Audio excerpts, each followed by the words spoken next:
Fatale. A bear trap dressed to perfection in flowers too beautiful not to come and admire the look, feel, and scent of.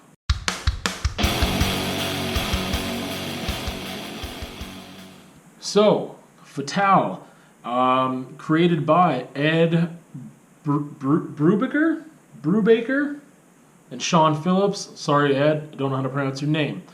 Ed Brubaker and Sean Phillips. The run was 2012 to 2014 of the single issue comics, and it's a lot of things.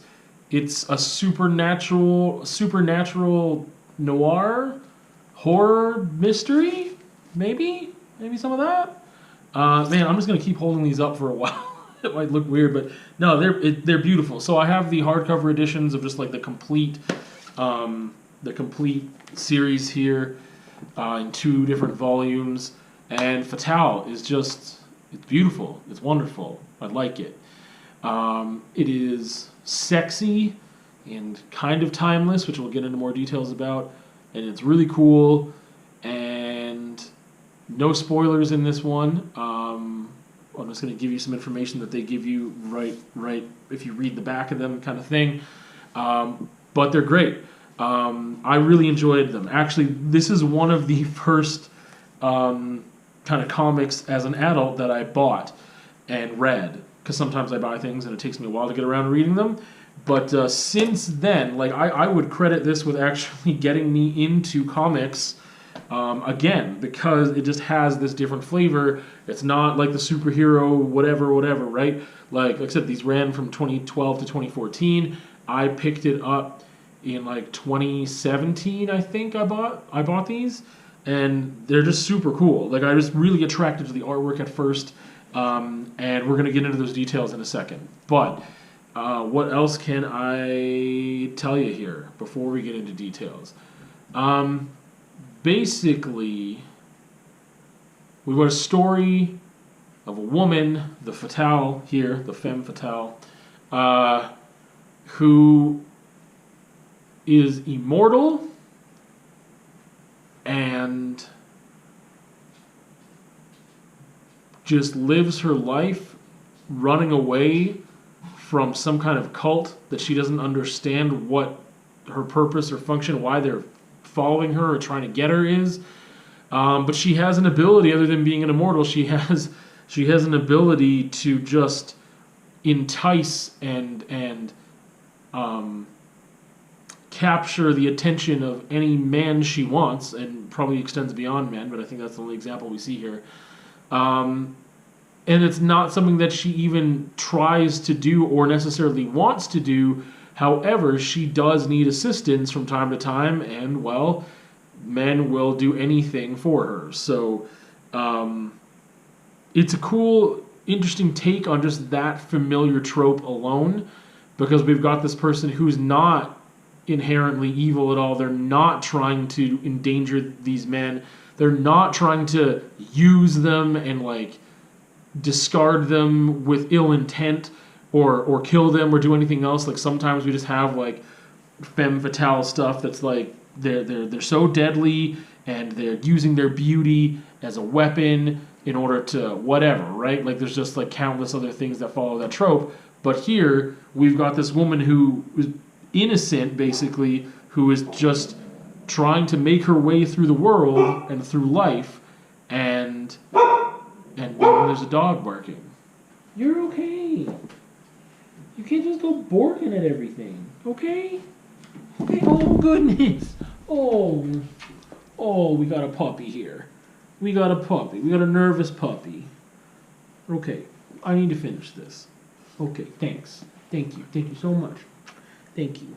Thanks for keeping us safe. Okay, thanks. Anyway, I don't remember where I was. She's just trying to live her life. And then she does need assistance, and she gets assistance, and she asks for assistance, but she's not doing this and trying to get these men harmed or killed or put in harm's way at all, but that's what happens sometimes. It has this kind of like old comic feel. Again, we've got that noir element in here for sure. And because she's immortal, we've got her spanning centuries of time. I think we mainly focus on like what the 20s, 30s, 40s, 50s. There's a couple of decades in there that she's in, but then we jump to like the 90s, and it gets a little more contemporary, and kind of loses me there for a bit. But we'll get into that in a second. So that's kind of what it's about. However, there's also this other element that seems like, again, I'm going to hold up the covers again here. We've got tentacles, right? Why? Why do we have tentacles all over the place? It's not some weird tentacle porn type thing, but it is a kind of fresh, interesting take on the character and concept of Cthulhu, which I know some people pronounce differently, but I'm going to go with Cthulhu. Oh my goodness, I just forgot his name. But science fiction author that invented things like the Necronomicon and Cthulhu, and I can't remember his name right now, and that's really unfortunate. Man, I can just see one of the books in my head right now, and I can't recall his name. Anyway, so we have the kind of legend or the character or whatever Cthulhu in here in this interesting way as well, woven into the story, which I thought was pretty cool. But the funny thing is that I actually haven't read the OG stuff that has to do with Cthulhu. So purists might have something to say about that. I don't know. But man, I'm not gonna. I need to know this gentleman's name right now because it's getting to me. Oh my goodness, why isn't it coming up immediately? H.P. Lovecraft, there we go. So, created by H.P. Lovecraft. So that there's kind of a take on that in here, and that's kind of cool. So I would say if you are into a little bit of the fantastical, but not a lot, you kind of like this noir feel. Like it's got a very strong noir feel. It's just a fresh story. Like it's again familiar enough that you can grasp some of these elements and tropes.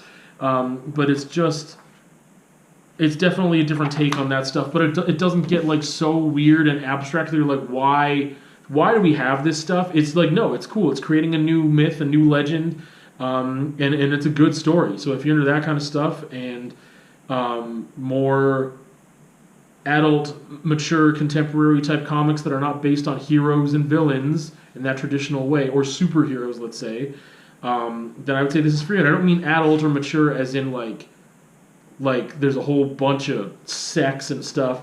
There is acknowledgement of sex. There is some very minor nudity and very just like plain nudity, I would say. But it's nothing that's meant to be pornographic or incredibly sexually arousing or anything of that nature. But yeah, it's good. It's good stuff. So, is it important? I would say it's not important in the scheme of all media and things that inspire me to be a better person, but its function does serve as something being incredibly entertaining and just a good story, good yarn. It's paced pretty well, I would say. I didn't feel too bored, and it also wasn't like the most exciting thing in the world, but it's pretty darn good. I'm going to tell you where I put it on my shelf, and then I'm going to get into some more details as to what I think about it and why it's there. I would say that it borders my high shelf to top shelf, but it doesn't quite reach top shelf, just a step below that. And part of the reason is because what enticed me, and this is just the nature of this medium, is that I've got to judge the art here as well. And nothing against Sean Phillips. What enticed me was the covers, right? And something that's very consistent with comics is that the cover art sometimes is being done by guest artists. Sometimes it's done by the same artist who does the interior. So it's consistent in that aspect, but it doesn't feel consistent because then you start to look inside and the art is nowhere near as detailed as the cover because you've got smaller frames to work in. Again, this is just something that comes with the territory. However, there are some... that's just the nature of comics, is that you've got this space, but inside, You've got panels. You've got panels and a framework you have to work within, and you can't necessarily have as detailed stuff. But there are some artists that have a very consistent illustration style throughout, cover and the interior. However, Fatale doesn't do that. The interior gets way more plain. It does have that real noir vibe, which is good, and it's consistent in the conceptual framework, so that's why I don't ding it for that too much in my rating. But I wish we had these beautiful like watercolor style illustrations inside as well, but we just don't get that. It's kind of just for the covers.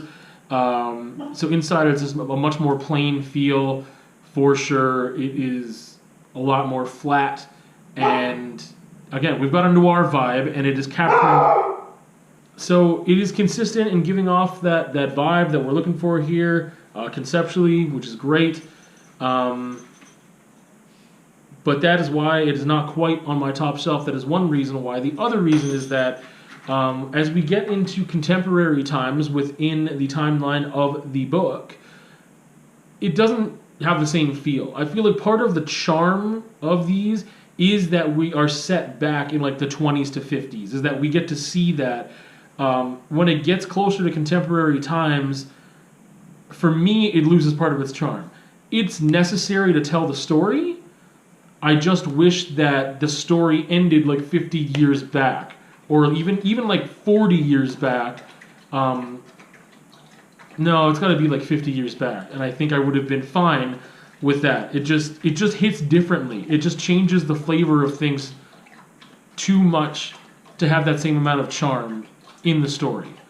But that's why it doesn't get to top shelf for me, but it's pretty high on the shelf. It is really great. It was a cool gateway for me to get into comics again, because growing up I was into Spider-Man and stuff, but never obsessively. And now I'm not obsessive, but I have more comics than I did then, and I like collecting these deluxe editions, some of them hardcover, some of them just the trade paperbacks, whatever. But especially for something like this, it was really cool. And there you go, Fatale.